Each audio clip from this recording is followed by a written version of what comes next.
meus irmãos, graça e paz do nosso Senhor Jesus Cristo, a cada um dos irmãos da Igreja Presbiteriana Baranoá. Um beijo, um abraço a cada um.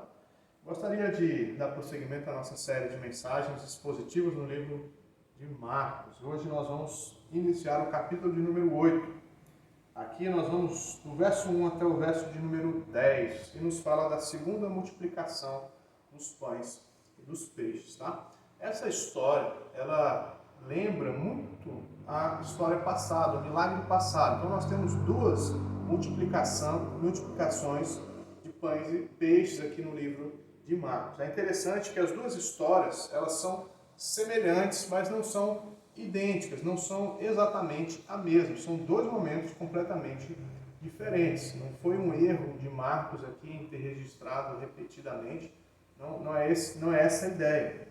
Então, existem diferenças significativas nesses dois milagres de Jesus. É verdade que existem semelhanças, mas há também diferenças aí. É interessante que aqui no capítulo 8 a gente vai perceber que o tema da oposição, como segue aí a partir do verso 11, a oposição dos fariseus, começa a ser destacado. Então, a ideia é que Jesus ele continua fazendo os seus milagres, ele repete os seus milagres, né? Ele está continuamente ofertando bênção e graça ao povo, mas os judeus estão rejeitando Jesus. Há uma oposição. Então, enquanto a oposição contra Jesus cresce, a bênção de Jesus continua sendo oferecida continuamente às pessoas. Tá? Uma diferença marcante entre esses dois milagres semelhantes, as duas multiplicações, uma diferença marcante é que a primeira multiplicação ela ocorre no meio do povo judeu.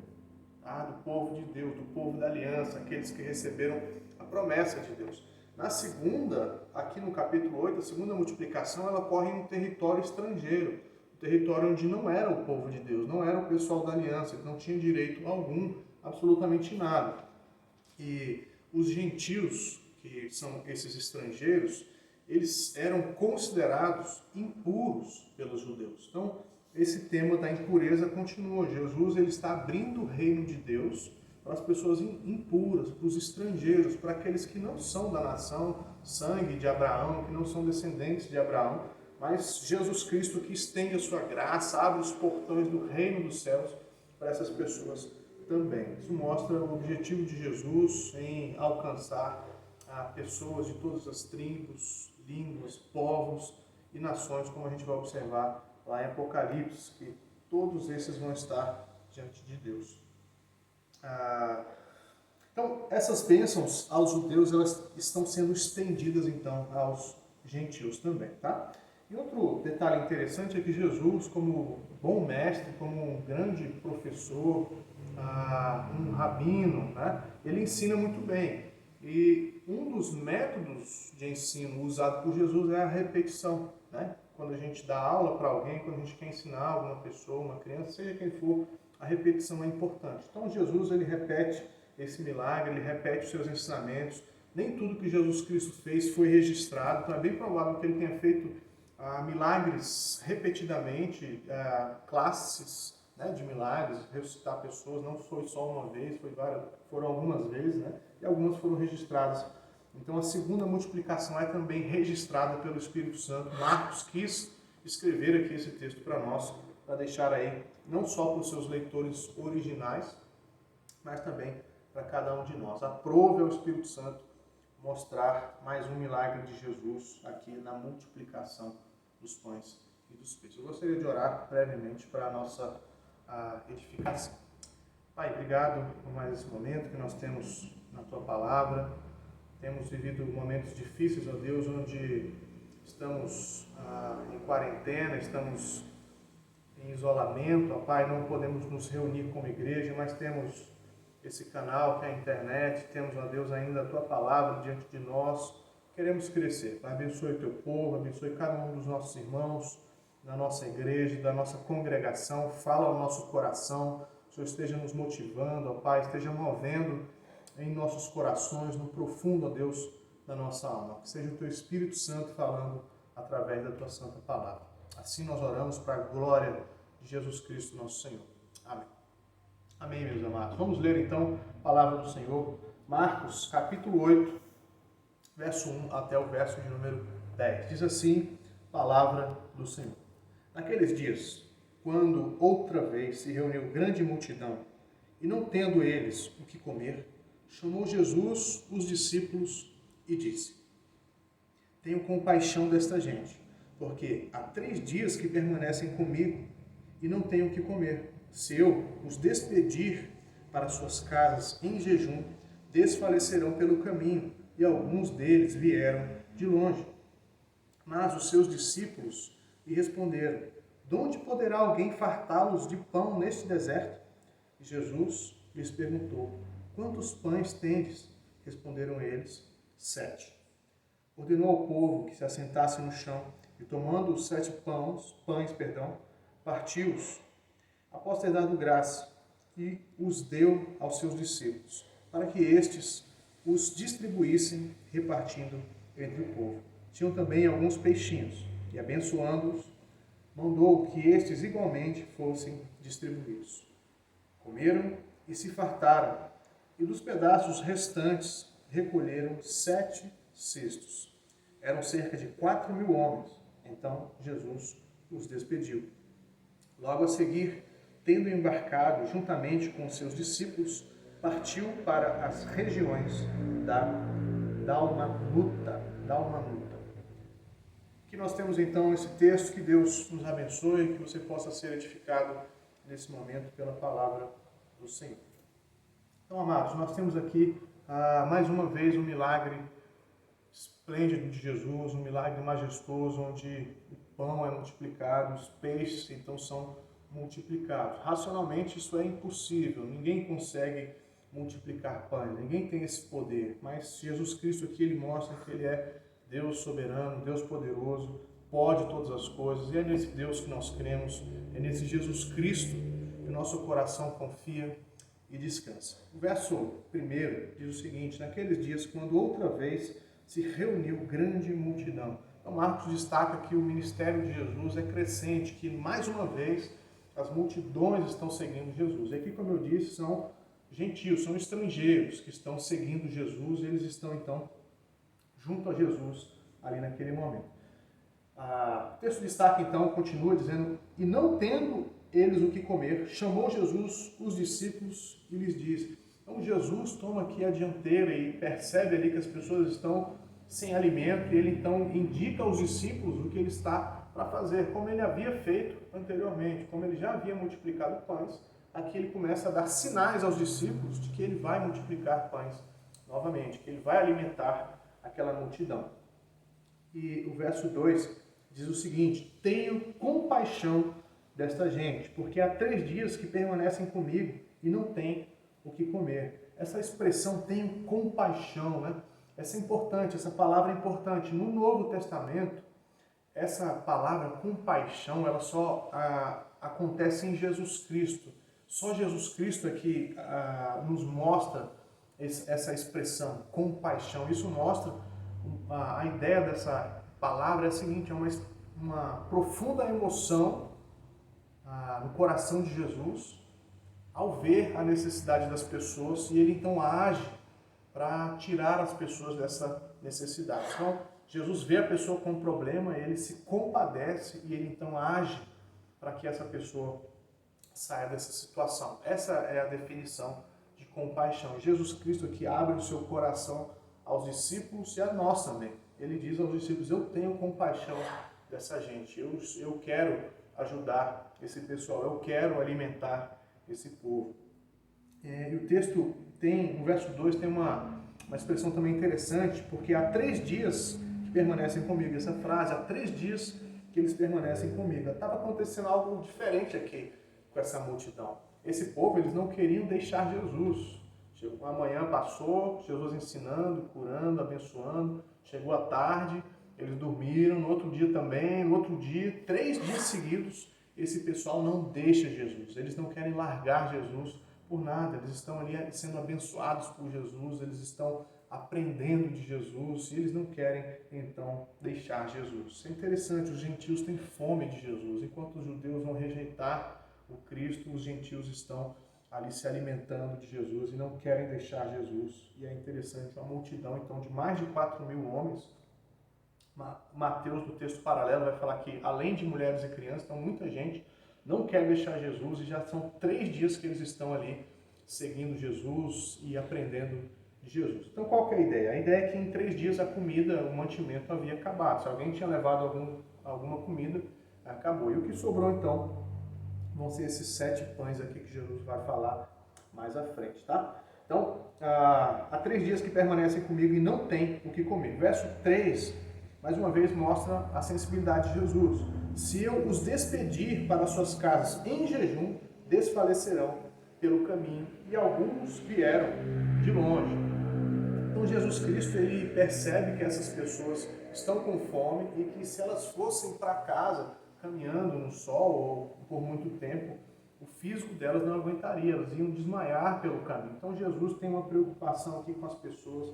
É interessante que no final do verso 3 ele diz, e alguns deles vieram de longe. Jesus conhece no meio daquelas multidões, conhece que alguns vieram mais longe ainda e estão ali por muito tempo e precisam ser alimentados. Jesus não quer despedir essas pessoas com fome, ele sabe que elas vão desmaiar, que algumas delas podem desmaiar pelo caminho, e ele então está decidido a alimentar essas pessoas.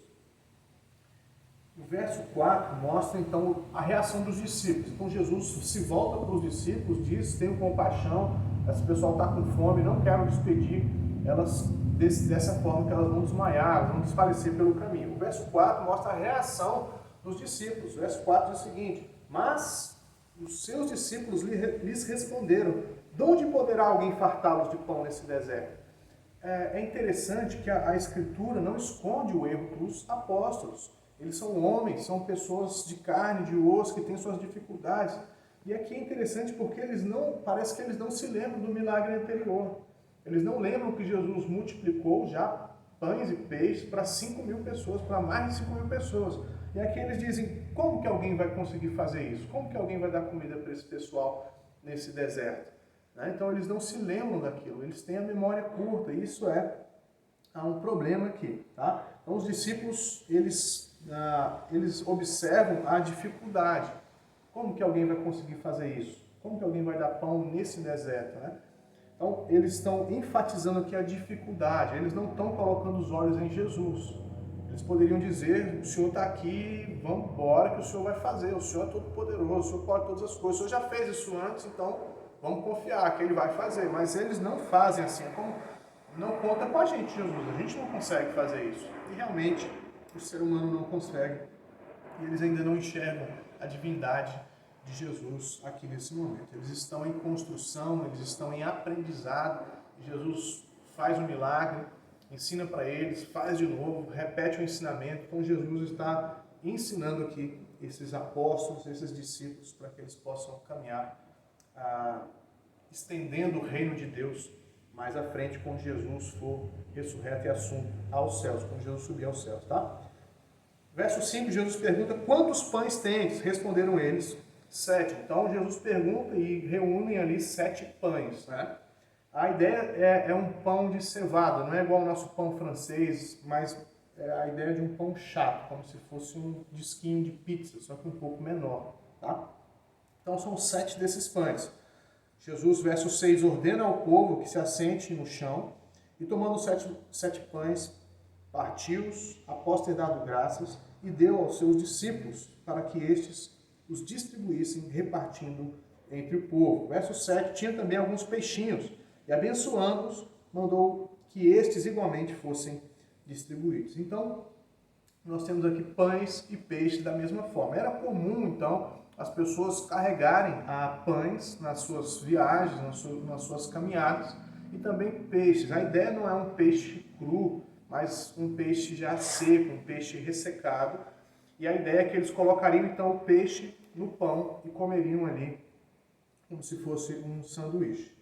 Tá? E aí o verso 8 diz o seguinte, comeram e se fartaram. Né? A ideia é de que eles comeram esses pães e se fartaram.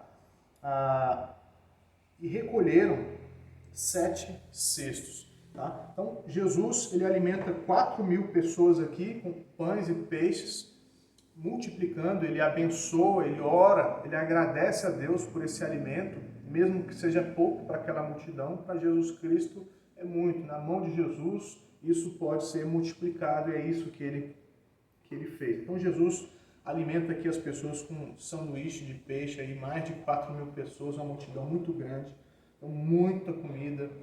Então fala que eles se fartaram, ou seja, eles encheram ali, se saciaram, né? Não ficaram com fome. Vou comer só um pedacinho para deixar para fulano. Não, sobrou. E aqui a ideia também é interessante, 7 cestos, diferente do outro milagre, do primeiro milagre, onde recolheram 12 cestos, a palavra aqui, cesto, é diferente. A ideia do primeiro milagre é que são cestos pequenos cestos, né?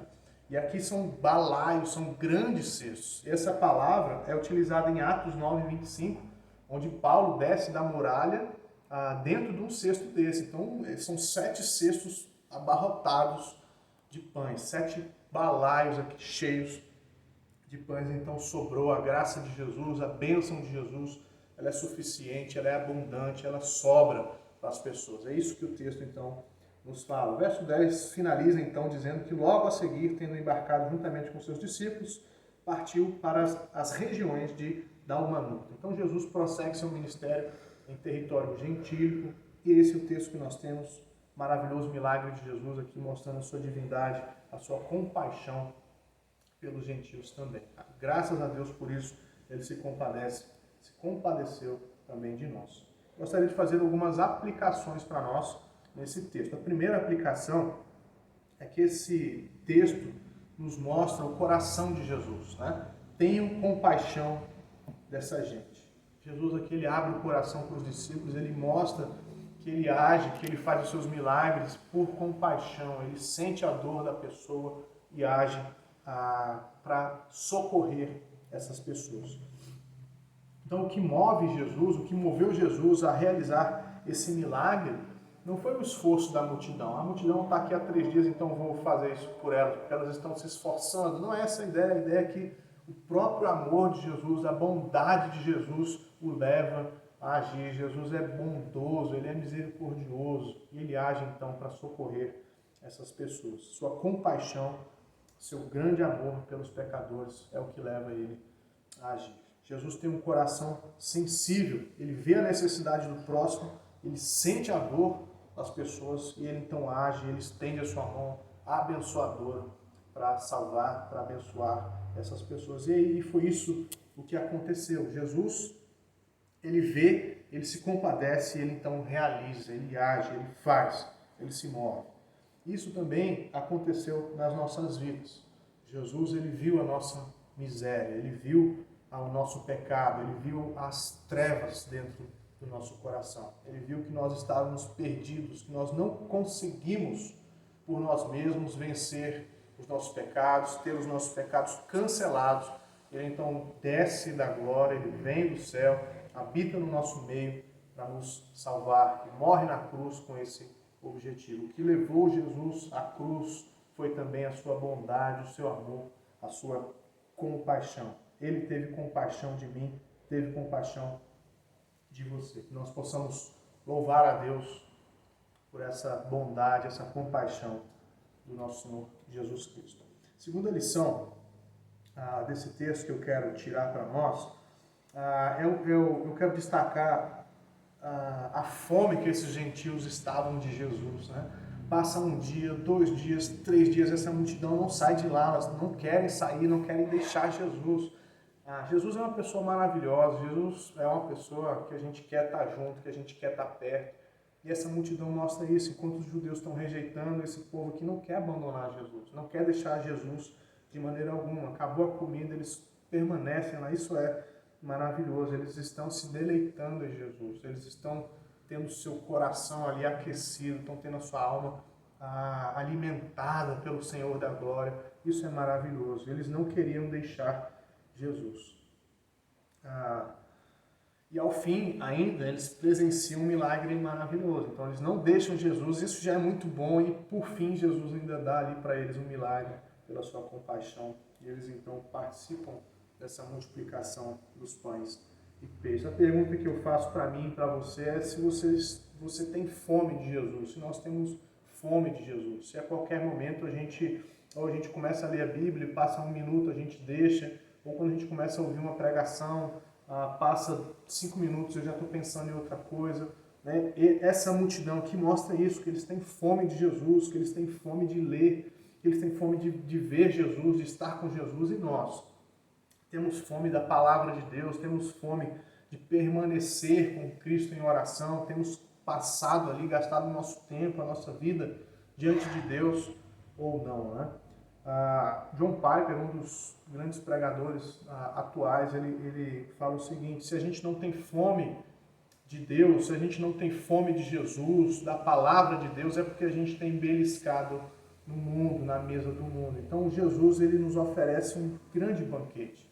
Ele se entregou a si mesmo, ele dá a sua palavra, ele dá a sua vida por cada um de nós. Então é como se tivesse uma mesa cheia de alimento para nós no reino de Deus.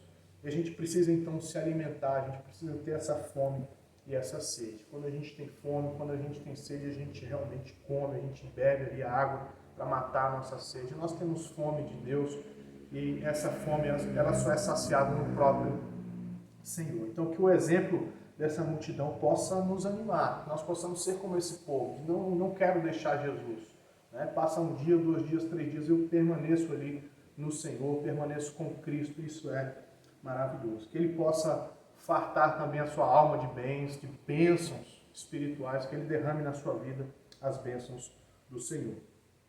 Que tenhamos também em mente as palavras do filho pródigo. Né? Lucas nos conta que o filho pródigo, ele caindo em si, ele diz o seguinte, ele está lá comendo junto com os porcos, e ele diz o seguinte, ele cai em si, né, e volta a mente, volta a razão, ele fala: nossa, quantos trabalhadores na casa do meu pai têm pão com fartura e eu estou aqui passando fome. Né? Que isso também esteja no nosso coração, que nós possamos buscar a Jesus, buscar a palavra e nos alimentar, sermos sustentados, fortalecidos pela palavra, pelo Espírito de Deus, pelo próprio Senhor Jesus Cristo. Isso é maravilhoso. Então, primeira lição, nós temos aqui o coração de Jesus, compassivo, isso leva ele a agir. Nós também precisamos ter um coração compassivo também com as pessoas que estão necessitadas. A segunda lição fala dessa fome dessa multidão. E a aplicação é que você tenha também essa mesma fome e possa permanecer com o Senhor Jesus ali se alimentando dele. A terceira lição, eu quero destacar a dificuldade dos discípulos em crer no poder de Jesus. Jesus já havia feito esse milagre, né? E agora ele diz para os discípulos: eu tenho compaixão dessa gente, eles estão com fome. E aí eles perguntam: mas quem pode fazer isso? Né? De onde alguém vai fazer isso? Então isso mostra a dificuldade deles em entender que Jesus é Deus, que Jesus tem todo o poder, mesmo que Jesus já tenha feito esse milagre, um milagre similar, já tenha multiplicado pães, eles não entendem, eles têm a memória curta. Eles não confiam em Jesus, mesmo com a experiência que eles já tiveram passada do milagre anterior, onde tinha mais pessoas, 5.000 pessoas aqui, 4.000 pessoas, mas parece que eles não consideraram isso, né? Como se eles tivessem a memória curta. Eles não se lembram daquilo que Deus... Será que eles não se lembravam do milagre anterior? Dias antes, ou um mês antes, não sei. Mas enfim, outra questão é que eles vão destacar as dificuldades, né? Tem muita gente, tem pouco pão, o lugar é deserto, não tem lugar para comprar. Isso mostra o olhar humano, de não confiar no poder de Deus, de não compreender quem é Jesus, aquele que está conosco, e enfatizar as dificuldades. É que eles enfatizam as dificuldades, eles têm um olhar humano da situação, é como se eles não conseguissem enxergar com os olhos de Deus. E esse é o nosso desafio. Nós precisamos ver as circunstâncias, as dificuldades, os desertos da nossa vida com o olhar de Deus, com o olhar bíblico. Então passamos por dificuldades, sim, mas o que Deus nos fala em sua palavra? Será que quais as promessas que Ele tem para a sua vida nesse momento? Então nós precisamos ver o mundo com os olhos de Deus, nós precisamos enxergar com os olhos celestes, com os olhos de Cristo, com os olhos da palavra de Deus. Então, mais uma vez, eles têm a memória curta, que o milagre já tinha acontecido parecido, eles não entendem, não percebem que Jesus vai fazer mais uma vez esse milagre. Uma das funções do Espírito Santo é nos lembrar de tudo aquilo que Jesus Cristo fez, tudo aquilo que Jesus Cristo ensinou. Então, o Espírito Santo, ele nos influencia pela sua palavra, né? E ele relembra, então, a palavra de Cristo, a palavra de Deus na nossa mente. Ele exerce uma pressão nos nossos pensamentos, nas nossas emoções, nas nossas ações, quando ele nos lembra a palavra de Deus. Então, que nós possamos também ser influenciados pela palavra, pelo Espírito, né? Nós possamos crer no poder de Deus nos momentos de dificuldade, nos momentos difíceis aqui. Os discípulos, eles têm essa dificuldade em compreender o amor de Jesus, a compaixão e o poder de Jesus. Que você creia no poder de Jesus. Ele fez esse milagre, ele repetiu esse milagre, ele está vivo, ele ressuscitou e ele é o Senhor da minha vida e da sua vida. Creia no poder de Jesus.